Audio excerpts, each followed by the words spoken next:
Assalamualaikum warahmatullahi wabarakatuh. Alhamdulillahirabbil alamin. Bertemu lagi dengan Bu Ayi pada hari Rabu tanggal 2 September 2020. Kita akan melanjutkan pelajaran IPA hari Sabtu kemarin. Listrik statis pada bab keempat sudah selesai. Kita akan belajar ke bab 5. Oh iya anak-anak, untuk yang bab 2 yaitu tentang pewarisan sifat nanti akan dijelaskan oleh Ibu Setiawati setelah pembahasan bab 5 listrik dinamis selesai. Jadi semoga anak-anakku hari ini dalam keadaan sehat dan tetap semangat belajar secara daring. Oke? Karena kita hari ini akan belajar tentang bab 5 yaitu listrik dinamis. Nah, di sini ada kompetensi inti dan kompetensi dasar. Kompetensi intinya adalah bahwa memahami dan menerapkan pengetahuan atau faktual, konseptual, dan prosedural berdasarkan rasa ingin tahu tentang ilmu pengetahuan, teknologi, seni, budaya, terkait fenomena dan kejadian tampak mata. Sedangkan kompetensi dasarnya yaitu 3.5 menerapkan konsep rangkaian listrik, energi dan daya listrik dalam kehidupan sehari-hari, termasuk sumber energi listrik alternatif serta berbagai upaya menghemat energi listrik. Listrik dinamis ini bagian yang akan kita pelajari. Yang pertama adalah tentang konsep listrik dinamis. Yang kedua adalah listrik dinamis dalam kehidupan sehari-hari. Hari ini kita akan belajar tentang konsep listrik dinamis. Di sini ada 7 hal yang harus kita pelajari. Yang pertama adalah arus listrik, yang kedua adalah hantaran listrik, yang ketiga rangkaian listrik, keempat karakteristik rangkaian listrik, yang kelima sumber arus listrik, yang keenam sumber-sumber energi listrik, dan yang ketujuh adalah transmisi energi listrik.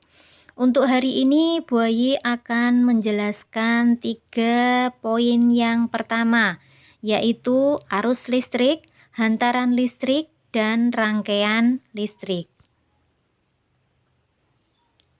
Arus listrik seperti yang sudah kita pelajari pada materi atau bab 4 kemarin, yaitu listrik statis. Masih ingat kalian apa itu arus listrik? Iya, jadi arus listrik itu didefinisikan sebagai aliran muatan-muatan listrik. Masih ingat ya, muatan listrik itu ada 2, yaitu muatan listrik positif dan muatan listrik negatif. Nah, aliran muatan listrik positif ini berasal dari tempat yang potensialnya tinggi, yaitu mengandung muatan listrik positif lebih banyak, menuju ke tempat yang potensialnya lebih rendah, yaitu yang mengandung muatan listrik positif lebih sedikit. Jadi, aliran muatan listrik positif ini mirip dengan aliran air, yaitu mengalir dari tempat yang lebih tinggi menuju ke tempat yang lebih rendah. Muatan listrik ini dapat berpindah apabila terjadi beda potensial atau tegangan.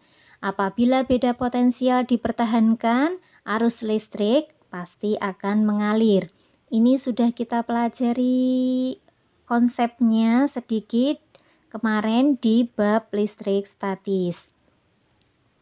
Adapun kuat arus listrik yang di sini dilambangkan dengan huruf I. Nah, ini dilambangkan dengan huruf I besar. Nah, ini bisa dihitung dengan menggunakan rumus seperti yang ada di slide-nya Bu Ayi ini, yaitu I sama dengan Q per T, atau I sama dengan N kali N E begitu dibagi dengan T. I itu merupakan kuat arus listrik dengan satuannya adalah ampere, Q-nya adalah muatan listrik, satuannya coulomb, kemudian T adalah selang waktu, satuannya sekon. Sedangkan N bisa besar, bisa N kecil begitu. Ini adalah jumlah elektron. E-nya menunjukkan elektronnya. Nanti yang biasa dipakai satuannya adalah miliampere di dalam kuat arus listrik, atau juga menggunakan ampere atau juga mikroampere. Nah, 1 miliampere itu sama dengan 10 pangkat min 3 ampere, atau secara desimalnya adalah 0,001 ampere. Kemudian 1 mikroampere, nah ini adalah 1 mikroampere sama dengan 10 pangkat min 6 ampere, atau secara desimalnya adalah 0,00001 ampere. Di sini ada gambar. Nah, ini di sini ada gambar sebuah baterai yang digunakan untuk menyalakan lampu dop. Nah, di sini ada muatan positif dan juga muatan negatif. Nah, sehingga dari sini akan terjadi aliran listrik atau arus listriknya itu dari yang muatannya itu lebih besar kepada muatan yang lebih kecil, sehingga menyebabkan lampu bisa menyala. Berikutnya yang kedua adalah hantaran listrik. Benda-benda yang dapat menghantarkan listrik biasa kita sebut dengan konduktor listrik. Benda-benda yang tidak dapat menghantarkan listrik kita sebut dengan isolator listrik. Bahan-bahan konduktor atau penghantar listrik yang baik contohnya adalah perak, tembaga, aluminium, karbon, dan besi. Sementara contoh bahan isolator listrik atau penghantar listrik yang buruk atau tidak dapat menghantarkan listrik itu contohnya adalah karet, plastik, kain wol, kayu, dan udara. Nah, termasuk juga bahan silikon, germanium, dan arsen ini bersifat sebagai konduktor maupun isolator bergantung pada suhunya. Benda-benda tersebut disebut semikonduktor. Hambatan dalam suatu penghantar dapat diukur menggunakan ohmmeter. Hambatan yang terdapat pada kawat penghantar dirumuskan sebagai berikut. Nah, di sini ada rumusnya. R sama dengan Rho kali L kecil dibagi A, di mana R besar itu menunjukkan hambatan kawatnya dengan satuan ohm. Kemudian Rho di sini menunjukkan hambatan jenis kawat dengan satuannya ohmmeter. L kecil itu menunjukkan panjang kawat dengan satuan meter. Sedangkan A adalah luas penampang kawatnya dengan satuan meter persegi.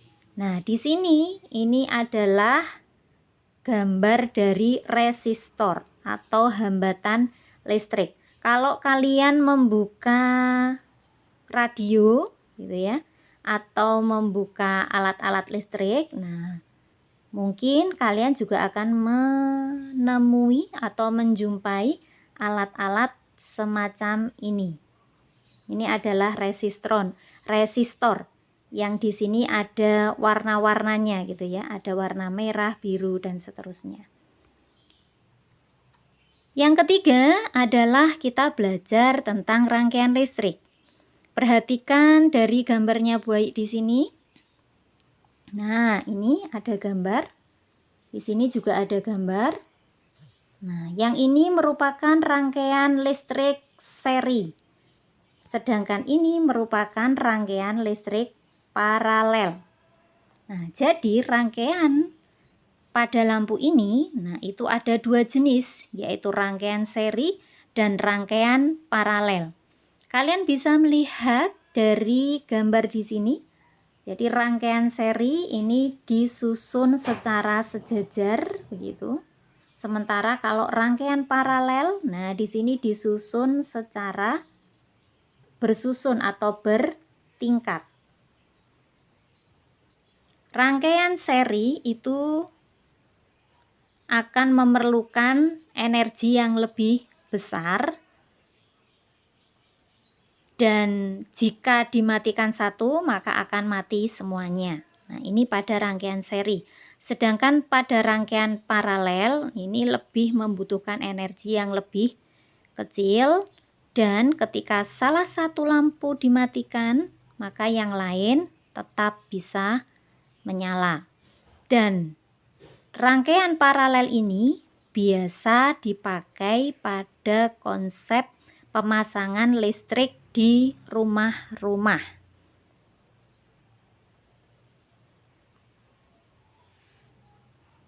Nah, yang ini adalah contoh dari rangkaian pada baterai.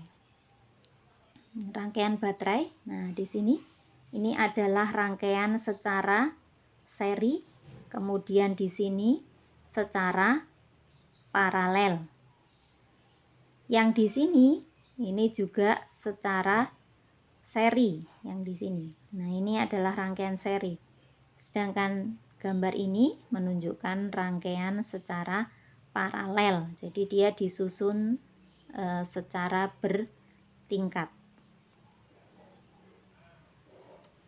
Di dalam konsep rangkaian listrik, nah ini juga terdapat hukum Ohm, di mana jika arus listrik melalui suatu penghantar pada suhu tetap, kuat arusnya berbanding lurus dengan beda potensial yang terdapat pada kedua ujung penghantar tersebut. Nah, ini bisa dirumuskan dengan menggunakan rumus sebagai berikut. Nah, di sini kalian bisa melihat R sama dengan V dibagi I.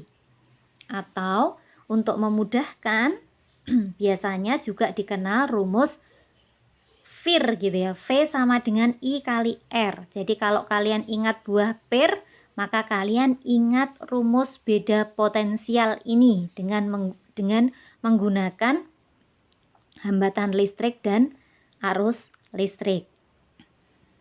Jadi rumus R sama dengan V per I. Nah, R di sini adalah menunjukkan hambatan listriknya dengan satuan volt gitu ya. Kemudian I menunjukkan arus listrik dengan satuan ampere, dan R menunjukkan hambatan listrik dengan satuan ohm. Di sini juga ada grafik. Jadi grafik kuat arus listrik. Yang di sini yang garis